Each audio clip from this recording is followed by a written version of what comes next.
we hope that the Big 12 can keep up this type of play when we get to March, because they have been dominant in the non-con. When we look at exactly what the Big 12 has done, look at this right here. This is the non-con dominance, and we've got 6 teams in the top 20 poll. But what do you think about, King, when you see the fact that the Big 12 is taking on these other Power 5 conferences and knocking them down? Well, this is the best conference in college basketball. I mean, last year we hyped up the SEC, and the SEC deserved all of that love. They had a historical year. But this season, the Big 12 is back. The Big 12 is the best league in college basketball, and right now it's not even close. When you're traveling around calling games, like you and I get the pleasure of doing, early in the season, what has been the response to the Big 12's non-con play when you talk to coaches, when you talk to players and other broadcasters? Well, they're ducking no smoke. They're taking on all the challenges, and they want to play the best teams in each conference. And I love that. I love that mentality, because when you get to conference play, there's no easy game. Yeah. Every single game is going to be a bloodbath. You better bring your A-plus performance, or not, you're going to get beat. Even when it comes to those teams like the lower level of the league, those teams are still competitive. They're still good. So I love the non-con and what they're doing, because they're preparing themselves for when they get deeper in conference play. 6 teams in the top 20. They are Arizona, Iowa State, Houston, BYU, Kansas, and Texas Tech. The conference, we just showed you the numbers, tied for the best overall winning percentage, 80% with the SEC in the non-con. Versus Power 5s, they've got 43 wins. That winning percentage is 62%. Let's get to Arizona. I mentioned them. Number 1, right? The Arizona Wildcats. What can you tell me about Arizona going 10-0 so early on in the season? This is the first time in 30 years a team has beat 5 ranked teams in the first 9 games. Florida, UCLA, UConn, Auburn, and Bama. Make sense of that for me. Well, they're off to a historical start, and this team is a little different than what we see in college basketball because of the way they win. They're not a team that shoots a lot of threes, but they assert their dominance every single time they step on the floor. They get after you defensively. They can do it inside and out. They have 2 terrific freshmen in Koa Pete and Braden Burries. Burries honestly didn't come along to the party until the game against Alabama when he had 28. Well, welcome to the party, young fella. And now the fact that they can have this guy, another scorer, another perimeter guy, because I thought that was the one area which they were kind of sort of lacking, is their guard depth. But now Braden Burries is inserted, and his dominance is starting to be on display.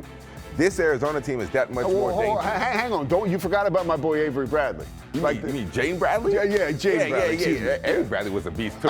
But look, there's honestly some similarities between Avery Bradley and Jaden Bradley because the way that they hold it down at the point guard spot. I mean, they can really defend. Because I was going to save him for the last. Because we saved the best for last. One of the best point guards that I don't think gets talked about enough. Yeah. He doesn't get enough love, and I don't know why that is. But you know what? We're going to give him love because he is that terrific, people. He is the ultimate leader. I mean, to be a senior veteran PG, leading these young guys and Burries and Koa Pete, putting them in positions to succeed, and the way he can score the basketball, the way he doesn't run from any type of matchup. Yeah, is he one of the best defenders in the league? Yes, he's one of the best defensive guards in the league, but he can do it on both sides, and I think that's what's so impressive.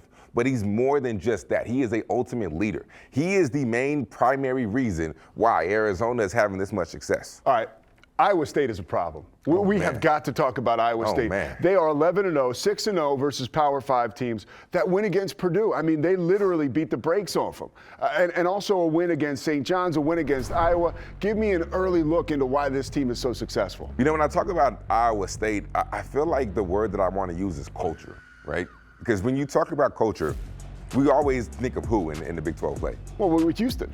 We always think of Houston, but I don't think Otzelberger, Mr. Swole, gets enough love when it comes to that word culture, because it doesn't matter who he loses, right? You lose Gilbert, you lose Jackson, it doesn't matter. Let's insert the next man. We got Killian Torrey, we got Bateman coming off the bench. Yeah. It doesn't matter. There is a certain standard and a certain level every single time these dudes go out there and compete. They get it done defensively. They're going to not necessarily speed you up, but they're going to make you start your offense in the higher position in which you intend to start it. And that's what they did against Purdue. Yeah. They completely got Purdue out of their rhythm, and they gave Braden Smith fits, even though he had a decent game. They gave him fits all night. What is that like when you're on a team and you're bringing the ball up the court and you see this perimeter defense that is now extending out towards the hash mark? It's got to be intimidating.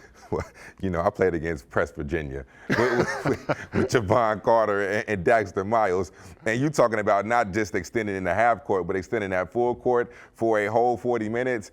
Pete, that's not something that you ever want to go through. That's scary. That's not fun. That's extremely intimidating, and especially when you're playing with guys who don't want the basketball, and you're the only one that kind of wants it. Yeah. So now you got to be forced to be the one to bring it up. Pete, that's not. So I don't wish it on my worst enemy. All right.